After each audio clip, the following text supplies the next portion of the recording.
众所周知，原神这个游戏中有很多都市传说，比如我们这一期的灵感来源御三家满命都很强，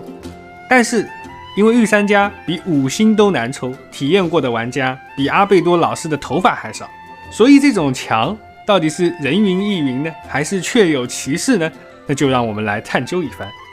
本期的主角是再不活动活动筋骨，要长出蘑菇来了。唯一可以操作的坎瑞亚角色，深渊教团创始人的后裔，蒙德城的勒子人，迪卢克的义弟，西风骑士团的骑兵队长凯亚·亚尔伯里奇。而这位冰元素角色呢，能够释放环绕周身的凛冽轮舞，还能释放极冻寒气，对前方敌人造成伤害的同时为自身回血。技能是很简单了，那么伤害表现到底如何呢？我们通过计算，2+2胜于5，灵命的凯亚使用枫丹最新锻造武器，元素战技呢能打出8000左右的期望伤害。元素爆发，每一段冰灵造成伤害是3700，一共呢是12段，加最后的爆炸，总计有13次伤害。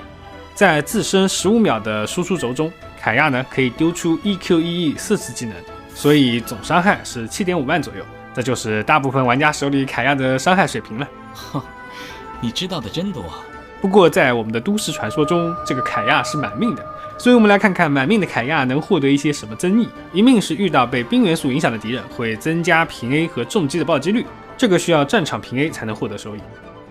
2命呢是通过击杀敌人延长大招的持续时间，最多不超过15秒，算是变相的增加了大招的伤害。3命和5命呢都是提高技能的倍率，4命会产生一个冰盾，对伤害不造成影响。6命会额外增加一个冰之灵，且开大之后还会返回15点能量，也就是说凯亚60点能量的大招满命之后呢变成了45点，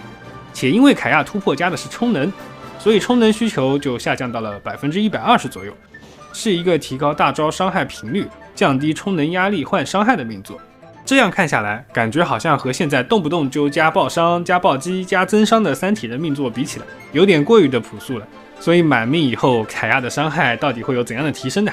我们依然采用相同的配置，满命的凯亚得益于技能倍率的提高，战技的伤害提升到了9400点左右，元素爆发的每一段伤害呢提升到了4400点，而因为满命增加了一个冰灵，大招总计能造成20段伤害。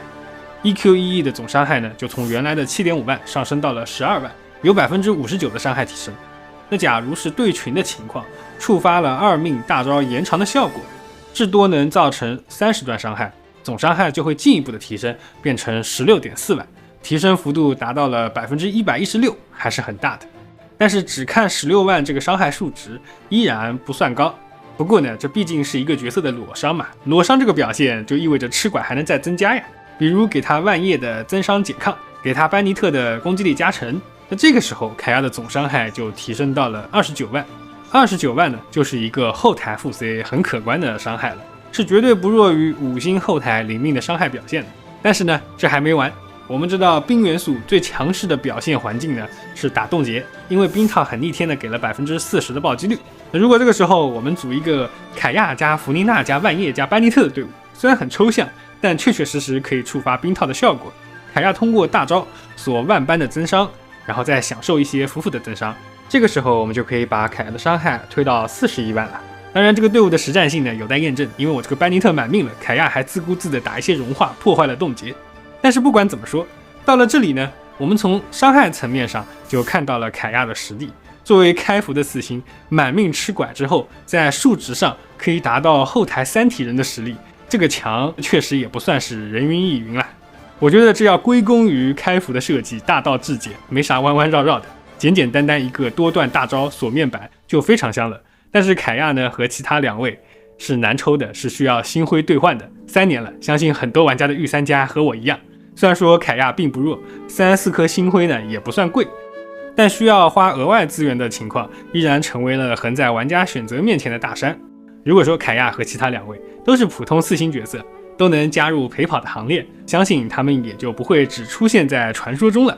这个故事告诉我们一个道理，价格是决定消费者购买商品的重要因素，所以大部分游戏都采用了免费的商业策略，因为一开始就付费是天然的筛选机制。好的，那么本期就到这里，我是提瓦特地理，我们下一期再见吧。